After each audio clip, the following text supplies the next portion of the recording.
Hi guys! Last week, I think that was last week, I shared a recipe for a rhubarb strawberry jam, and I told you in that video that there is going to be a cheesecake using this jam. So that's what I'm going to share with you today, a delicious, super creamy rhubarb strawberry cheesecake. So let's get started. Now before you start with this part, what you want to do is to take your cream cheese, the sour cream, the eggs and the rhubarb jam out of your fridge and allow them to sit for at least half an hour, preferably 1 hour in room temperature, so that they are at room temperature when you start.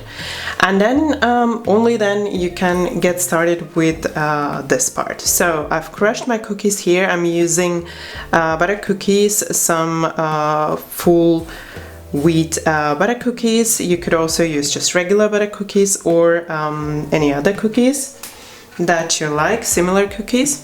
And then I have my melted butter here, which I've allowed to cool a little.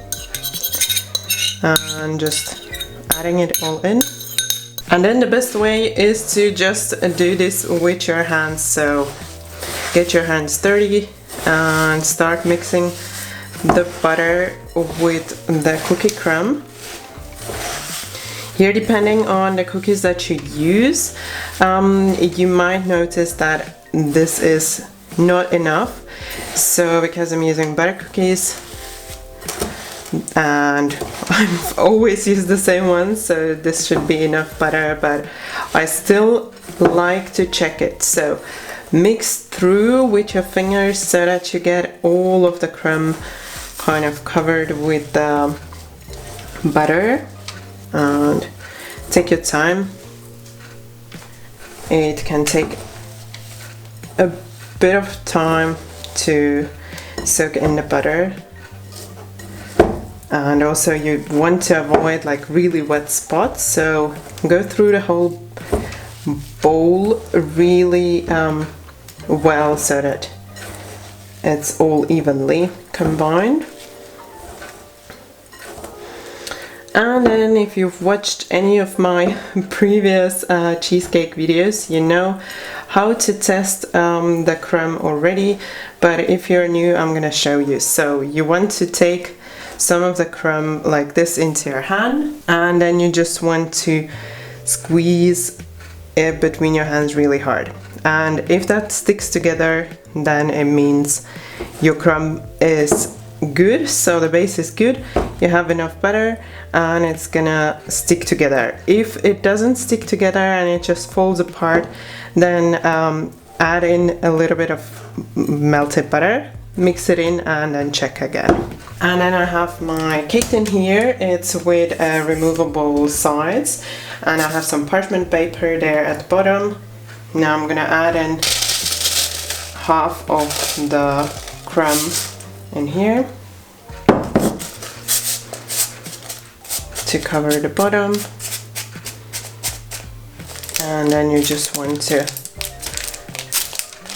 press it with your hand really hard so that it forms the base. You could also use a glass for this if you want. I prefer just doing it like this. And then once you have the base, you want to add in the rest of the crumb. So this might look weird that we just add this on top, but it's okay. And then you want to divide it and pull it up to make the sides.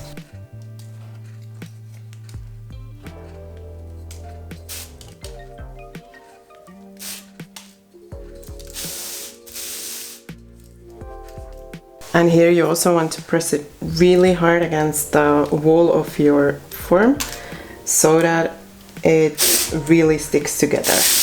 And then I'm just making sure I don't have any loose crumb at the bottom, so I'm just making sure the bottom is good as well. And then for the time you're making the filling, just pop this into the fridge. Then I have my cream cheese here with the sugar, and I'm just gonna soften it for a couple of minutes.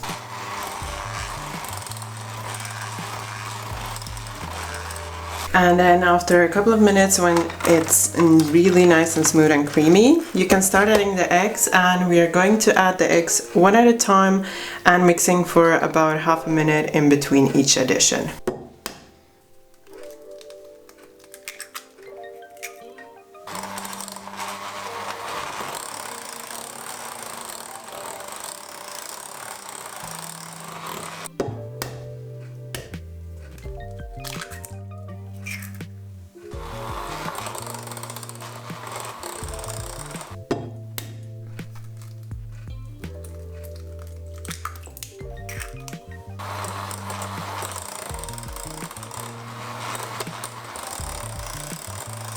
And then we are going to continue with the wet ingredients, so adding in the sour cream, also room temperature, also mixing for 30 seconds to combine.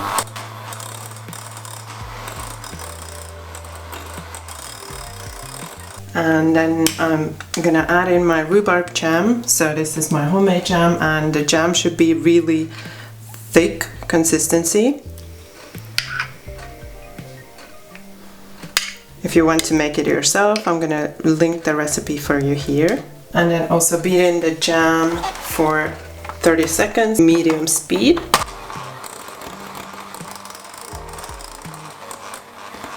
And then the last thing I'm gonna add is the all-purpose flour, and I'm gonna sieve it in and then also mix this time until combined. So sifting it in. And then final mix until combined. And then I also like to check with a spatula that everything has combined through the bottom. And then you can grab your cake tin out of the fridge and transfer the filling into the cake tin. And then smoothen the top.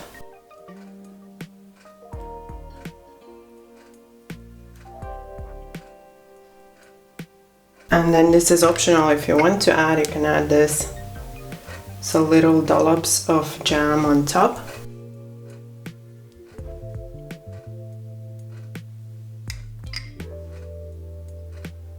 And then I'm gonna use a toothpick to swirl it a little bit.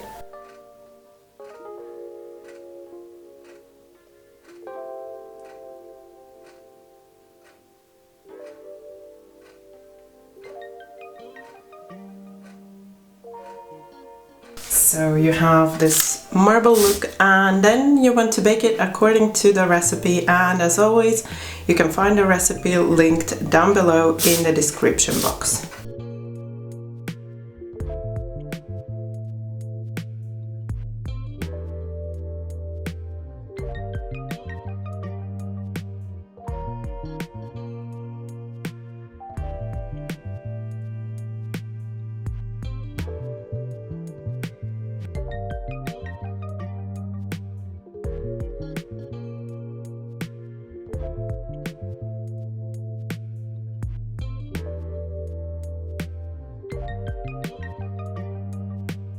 If you know me, you know that I love cheesecakes, and this is not my first cheesecake recipe. There are really many. There's even a playlist with all the cheesecake recipes, so I'm gonna link that for you here.